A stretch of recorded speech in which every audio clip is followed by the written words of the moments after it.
வணக்கம் உறவுகளே. இன்றைக்கு என்னத்தை பற்றி பார்க்க போகிறோம்னு சொன்னால், சுவிட்சர்லாந்து நாட்டில் ஒரு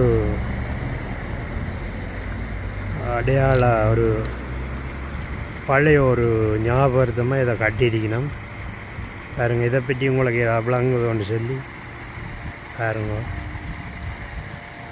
அதில் ஏதோ எழுதியும் இருக்குது டச்சில் வடிவாங்களாங்க. எல்லா வடிவா செய்து வச்சுருக்கீங்க.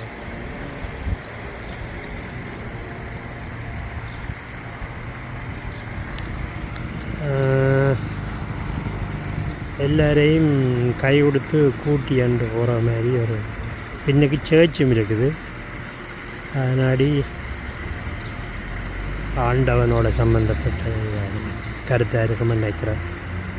நீங்களும் பார்த்து தெரிஞ்ச. நன்றி, வணக்கம். இன்னொரு வீடியோவில் சந்திப்போம். சுவிட்சர்லாந்து கிருஷ்ணன்.